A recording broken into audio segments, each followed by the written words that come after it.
Hello again, everybody. Welcome back in. In this video, I want to discuss the aftermath of the October 30th update. I also wanted to see some features actually at work so I could provide some constructive criticism on the things that could change in the game to make them a little bit more effective.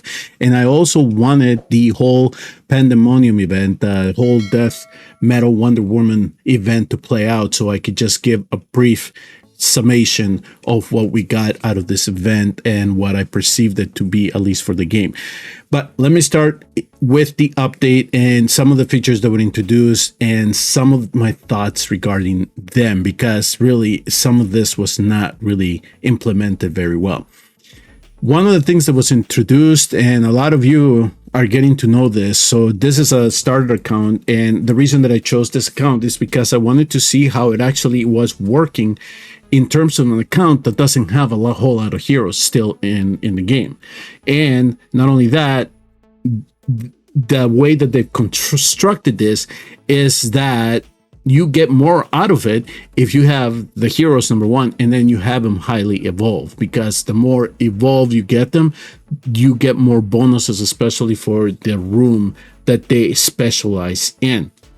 All right, so let's start with the whole drama that really developed, because what they had done is that they had introduced a system where now heroes' stamina actually gets consumed by just working these rooms in the Batcave.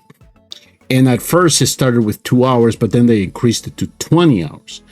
But then, of course, after they all get tired or their stamina is consumed, you have to remove them, and then you have to put them in the rest area where they need to recuperate for about 10 hours. And then you have to then manage to bring in new heroes to bring them to the rooms where you need the most efficiency. So for a starter account like this one, you definitely at first are going to be looking at experience and maybe the simulators. And then you have to then compensate for the room so you get a little bit more power so you can drive the consumption, right? So you always want to have your launch and your library kind of going out at all times along with the power plants. So again, there is a little bit of micromanaging here that needs to occur for that. But everybody here perceived it as a negative, because we really don't want to spend the time to make sure that heroes are not tired or that heroes are resting so we can then move them around. And one annoying aspect out of all of this is all these red marks that are now popping up because we don't have anybody appointed to those rooms. Right. So it brought a lot of displeasure within the community. This is not something that they wanted to begin with.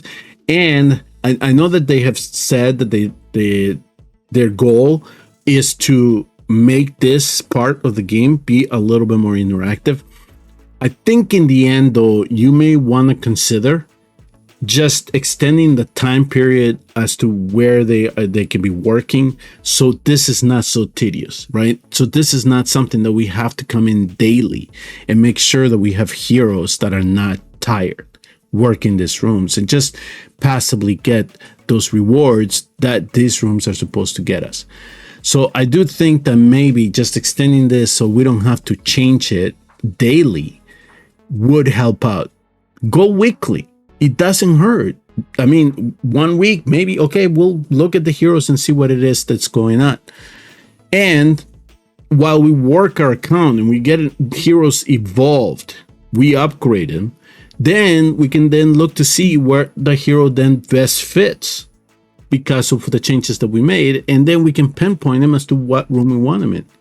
And then we have a batch that then is resting and a batch that is working. And then if we don't want to get too stuck at the end of the week because we have so many resting, then you just kind of do it at your own pace. But as it stands right now, this part of the game is deemed unfavorable, and it really needs to be revised even further. Because yes, the red marks are annoying. I do understand that. Maybe they can just restrict it to the icon here and just leave it there. But as it stands right now, number one, this was unwanted, and I do feel unnecessary. But if you are going to keep it, then perfect. Just revise it and don't make it to be so micromanaging. You know, extend it out for a week. Like I said, that would be my suggestion. Then at the same time, I do hope that eventually down the line, for the end gamers, that maybe this is a setup where you are then going to allow those that have already maxed everything, where they can use drones and chips for something like the Supreme Commander event. And then they don't have to rely on limited resources to try to push to get those magic eyes for that specific day. The second thing that I wanted to see, and it played out, especially after the update, because this was one of the things that I really thought was going to cause a lot of headaches. So, number one, they changed Krypton Rush. So now the 20 spots are first distributed among the appointed starters. And if they miss their time slot, everybody that registered gets a shot. They can jump in. That, at least in my league, has already caused troubles, because the one person that jumped in as a substitute, or that was given the option to jump in, I should say, ended up being a person that did not know anything about the game mode. And then later we found out that the reason that that person was doing 5-minute jet launches was because he was at work. This does not need to be a game mode that you need to do while you are at work. You need to be engaged. You need to be talking to your people, because at the same time, there were the new rules that were then into effect. So if anybody did not pay attention to the patch notes, they completely would have sabotaged whatever it is that the other 18 or 19 were trying to do.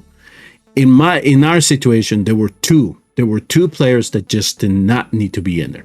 Okay, and it's not only that, it's because they did not know about the game mode. They were treating it the same as a Guardian Challenge, but at the same time, they did not match the power that you really need to play this game mode. This is an end game mode, and that is something that some of these players in my league failed to realize. Additionally, one of the things that they did here is that they also made the matchmaking system. They say they improved it, but I think they made it worse, because now what they're doing is essentially that they're taking the top 30 members in your league, right? Whether they register or even are participating in the battle, they're still counting their power. And then they are matching you according to that.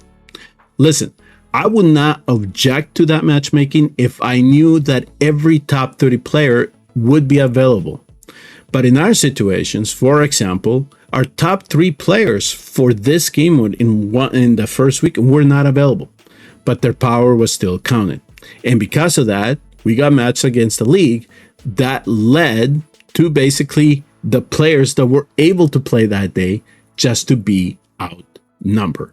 Or outmatch, as I say, not outnumbered because it was 2020, but it was outmatched because they were able to get their big players to play that particular day on the particular time slot.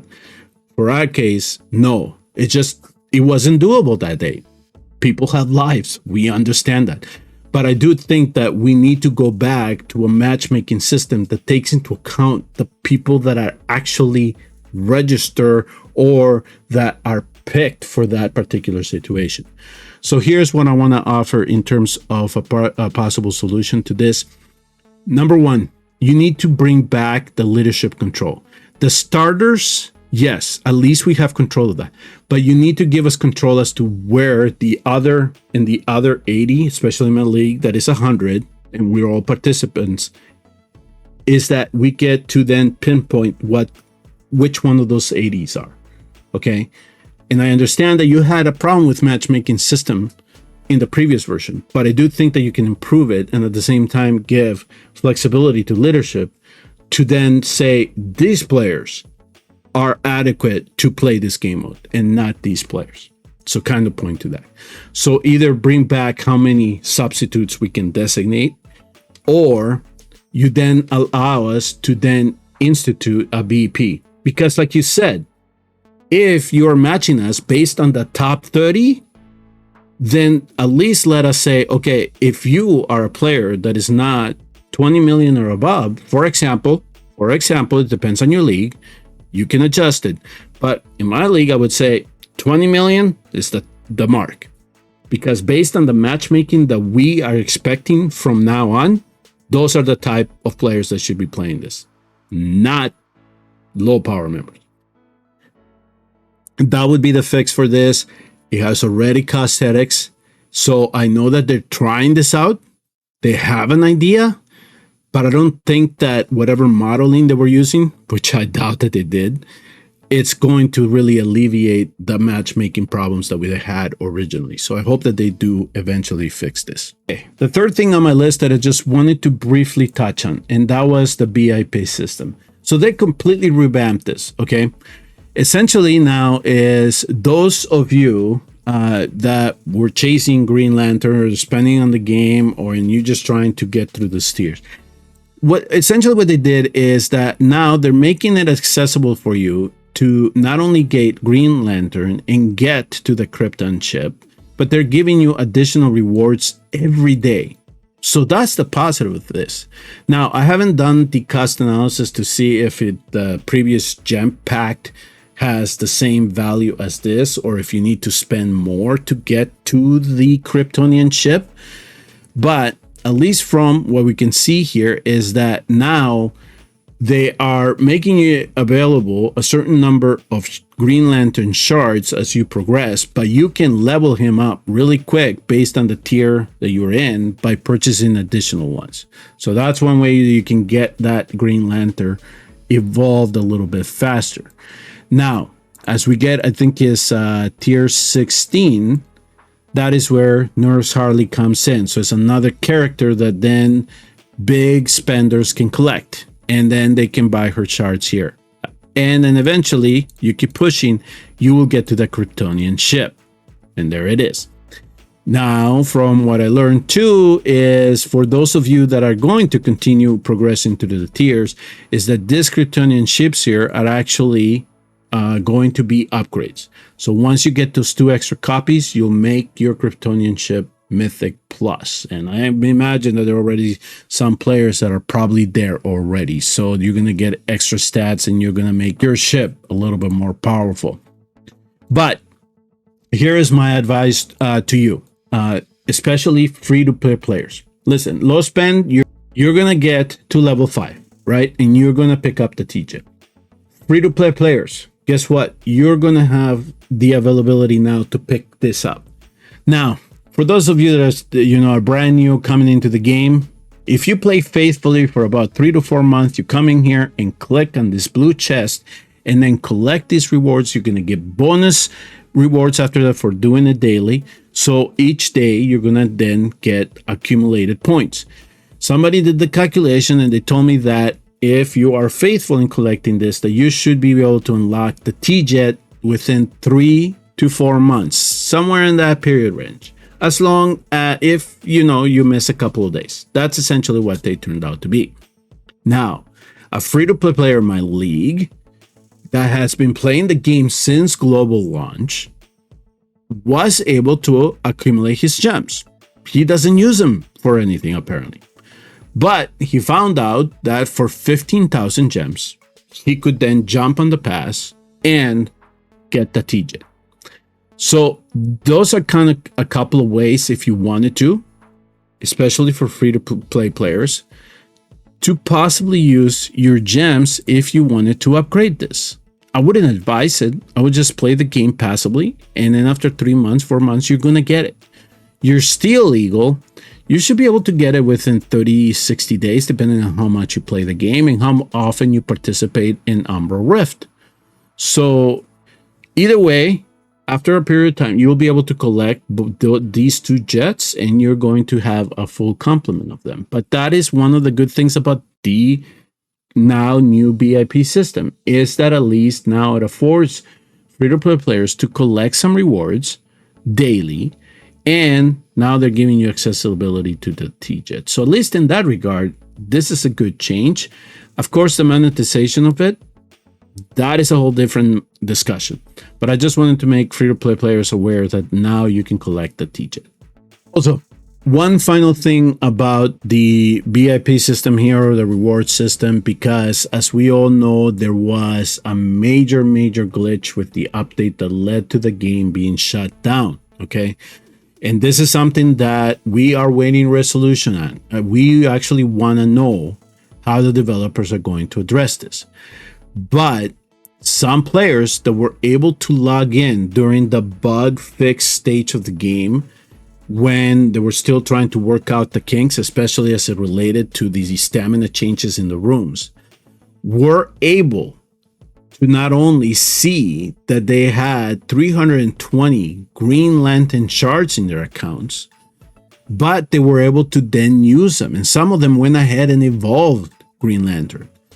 Others saw it, but they didn't use it because they thought, ooh, I could use this during the Supreme Commander event. So when the developers caught wind of this, the Green Lantern shards were showing up in accounts. They shut down the game again, and then they tried to revert it. Unfortunately, what would happen though is that those players that did not use their Green Lantern shards, or they were not even aware that they had them in their account, those who got taken back, oh, they were able to remove those. But the players that were able to evolve Green Lantern, they kept them. So they have a Green Lantern. Let's say it's a low spend or a free-to-play player. They have a Green Lantern that takes, I would say, about 15 levels of this to get a Green Lantern evolved high enough that is equivalent to what you have to spend to get to that 320 threshold level. How fair is that? I would say not fair at all, because Green Lantern is, after all, tied up behind a paywall. Some players then benefit from that. So what we're waiting on now is what resolution we're going to get from this. We want to know if those players are indeed, or those accounts are going to indeed get to keep those shards. In other games, accounts like that, especially those that take advantage of glitches like that, they automatically get banned. In this case, I'm not calling for a ban, but there has to be a remedy, or there has to be a way to rectify that error and not allow some players to take complete advantage of a glitch that otherwise could not benefit from. So that is something that I'm waiting to see what they are going to do in terms of trying to rectify that. And I think it's fair to bring up to the community, because that is a major disadvantage that other players that are free to play low spend were placed in comparison to those players that were able to take advantage of that particular glitch. And then finally, to close out this video, I just wanted to briefly go over this whole Halloween Dark Requiem event. In a previous video, I completely discussed the mechanism by which that I had implemented the acquisition of the Death Metal Wonder Woman. We found out that we needed to have a Pandemonium of Hell level that was 65 or above in order for us to even be able to purchase the stones required to get the shards that we were going to need to unlock Death Metal Wonder Woman. Eventually, what came out to be is you could not unlock her until you were at 3 blue. I think that's what it was. All right. So I understand, yes, you wanted to make all this very heavily paywall. That was your decision, and that's what you're going to have to live with. But do understand that some players did not see that as favorable. Some of them left. Hey, I saw it in my server, a couple players left after this whole debacle. The stamina changes to the rooms even pushed some out of them even more. We saw it. World chat. We saw players that, no, I'm not having any of this. Goodbye. And then now you go look on your friends list, they're leagueless. They've been off for days. They completely gave up on the game because of this type of event. In the future, I will say this, that now that you implemented a system like this where you have paywall this type of hero in such a heavy manner to try to acquire it, that I think in the future you could save yourself some face and actually make heroes like this a little bit more accessible for free-to-play players, low spends, especially those that grind the game. What I suggested, or what I commented on, is that they would have been perceived better within the community if they would have at least made the base level, the base, no stars, just the base, accessible to free-to-play players low spend. And then with the Pandemonium of Hell, getting the tickets, maybe in that case, some players could have possibly spent a little bit to get a couple of stars, maybe 5 white, maybe a blue, maybe 2 blue. We will never know.